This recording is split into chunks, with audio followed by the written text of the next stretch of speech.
नमस्कार सभी दर्शकों को। तो साथियों, आपको बता दें पीटीईटी 2024 से जुड़ी बड़ी महत्वपूर्ण अपडेट आई है।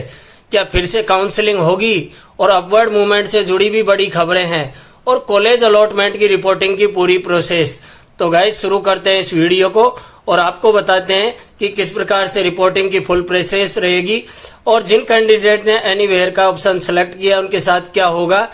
तो शुरू करते हैं वीडियो। सबसे पहले गूगल क्रोम ब्राउजर पर जाते हैं और सर्च बार टैब में जाकर हम पीटीईटी की वेबसाइट का जो लिंक डिस्क्रिप्शन में दिया हुआ है उस पर आप सीधे जा सकते हैं। उसको हम सर्च करते हैं और सर्च करते ही हम पहुंचते हैं इसकी मेन वेबसाइट पर।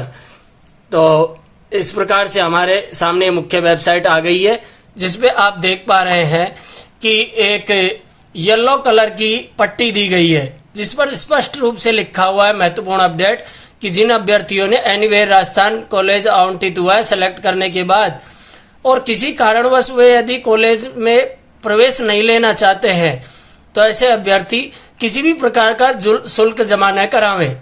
उनके लिए द्वितीय काउंसलिंग का अवसर दिया जाएगा, जो कि पहली बार ऐसा होने जा रहा है कि जिनको कॉलेज अलॉट हो गया हो और उनको फिर से पुनः रिपोर्टिंग करने की जगह सेकंड काउंसलिंग में हिस्सा लेने दिया जा रहा है। पहले रिपोर्टिंग करना अनिवार्य था और अगर रिपोर्टिंग नहीं करते थे तो ऐसे अभ्यर्थियों को सेकंड काउंसलिंग की प्रक्रिया से बाहर कर दिया जाता था। तो ये उनके लिए है जिन्होंने एनीवेयर इन राजस्थान सेलेक्ट किया और कॉलेज आवंटित हुआ है। और इससे ऐसी भी संभावनाएं बनती है कि अन्य जो फ्रेश अभ्यर्थी है जिनको कॉलेज आवंटित नहीं हुआ है तो उनके लिए भी शायद द्वितीय काउंसलिंग में हिस्सा लेने दिया जाएगा और द्वितीय काउंसलिंग करवाई जाएगी। तो जिन्होंने भी एनीवेयर राजस्थान सेलेक्ट किया था उनके लिए बड़ा ही महत्वपूर्ण अपडेट है। और साथ ही जुड़ा दूसरा अपडेट है अपवर्ड मूवमेंट को लेकर, जो रिपोर्टिंग करने के बाद प्रक्रिया शुरू होती थी काउंसलिंग की, उसके अंतर्गत अब की बार महत्वपूर्ण अपडेट है कि काउंसलिंग में अपवर्ड मूवमेंट हेतु आवेदन की सुविधा अग्रिम आदेशों तक स्थगित कर दी गई है।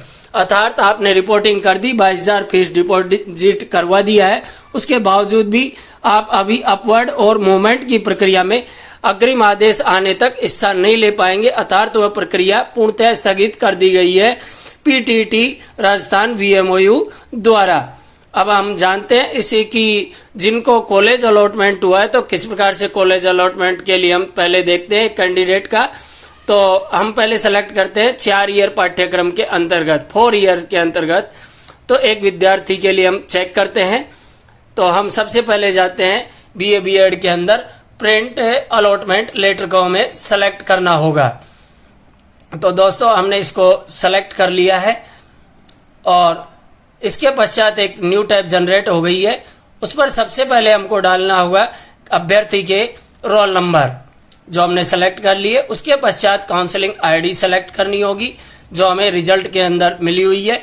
और उसके पश्चात अभ्यर्थी की डेट ऑफ बर्थ अर्थात जन्म की तारीख, महीना और वर्ष को भरना होगा।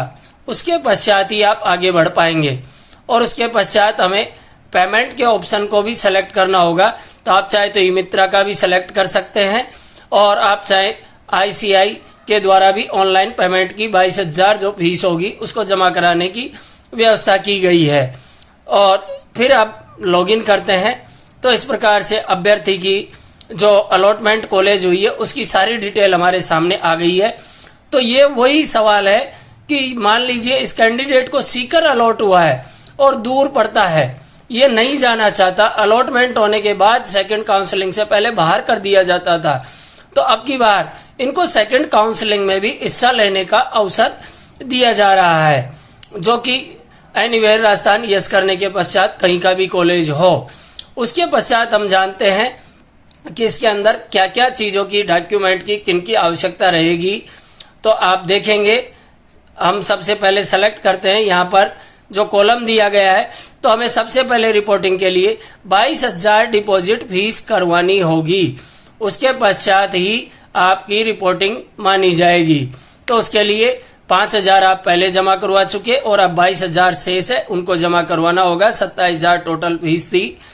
और उसके पश्चात कौन कौन से जरूरी दस्तावेज होंगे तो ये फीस जमा हो जाएगी जब आपके डॉक्यूमेंट अपलोड हो जाएंगे। उसके पश्चात ही कॉलेज के द्वारा इन सभी डॉक्यूमेंट का वेरिफिकेशन किया जाएगा और वेरिफिकेशन के पश्चात आपका एडमिशन क्लियर किया जाएगा। तो यहाँ पर स्पष्ट रूप से दे रखा है fees deposit, document verification and admission clear successfully. तो इनके लिए अब क्या क्या जरूरतें होंगी, तो दोस्तों ये मेरा चैनल है जिसको आप सब्सक्राइब कर सकते हैं, नोटिफिकेशन भी दबा सकते हैं और लाइक भी कर सकते हैं मेरे वीडियो को, जिस पर आपको सभी प्रकार की blog, travel, job alert, education, news, entertainment की जानकारी लगातार प्राप्त होती रहेगी। तो आप इसे सब्सक्राइब करें। आगे बढ़ते हैं दोस्तों, तो आप देखते हैं कि कौन कौन से डॉक्यूमेंट, सर्टिफिकेट अपलोड करने होंगे जिनकी जरूरत होगी। तो 12th क्लास की मार्कशीट जिसको स्कैन करके अपलोड करना होगा और हैंडराइटिंग का एक डिक्लेरेशन फॉर्मेट भी दिया गया है जो आपको बता दूं हिंदी में किस प्रकार का होगा। तो ये नीचे जो ब्लू लाइन में अंडरलाइन में दे रखा है इस पे आप टैप करेंगे। इस प्रकार के सामने एक घोषणा पत्र आ जाएगा जो स्वयं हस्ताक्षरित घोषणा पत्र होगा। आपके हाथों के द्वारा स्वयं के हस्ताक्षरों से ही इसको लिखा जाएगा और इसमें एक घोषणा की जाएगी। उसके पश्चात आपको सफेद पेज पर लिखकर अपना रोल नंबर, फिर अपना नाम और दिनांक लिखनी होगी। यह नोट में भी दिया गया है कि सादे कागज पर लिखकर हस्ताक्षर करके और फिर इसको पोर्टल पे अपलोड करना होगा।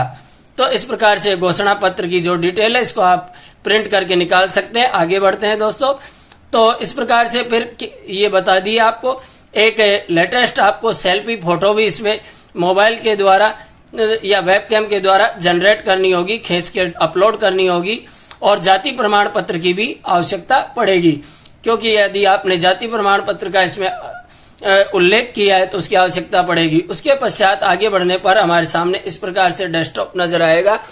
तो जहां पर आप देखेंगे कि किस प्रकार से कॉलम बने हुए हैं। फर्स्ट कॉलम है जो 12th मार्कशीट का है।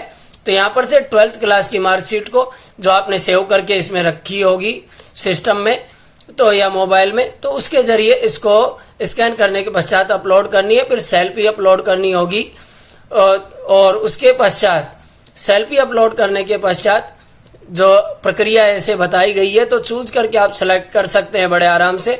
और इन सभी की साइज 300 KB रखी गई है।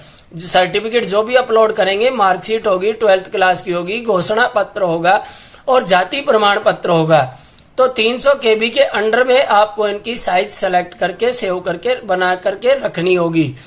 तो इसी प्रकार से आगे बढ़ते हैं। तो इस प्रकार से जाति प्रमाण पत्र वगैरह सभी अपलोड करने के बाद आप अपलोड डॉक्यूमेंट पर क्लिक कर पाएंगे। तो ये घोषणा पत्र का प्रारूप है जो आपने पहले देख लिया होगा। इसके पश्चात आपकी रिपोर्टिंग की प्रक्रिया कंप्लीट हो जाएगी और बाकी की प्रक्रिया की जिम्मेदारी कॉलेज प्रशासन की होगी, जो आपके फीस की जरूरत की रसीद को और डॉक्यूमेंट को वेरीफाई करके इसको सक्सेसफुली कर देंगे। तो दोस्तों आपको मेरे द्वारा दी गई ये पूरी जानकारी अच्छी लगी होगी।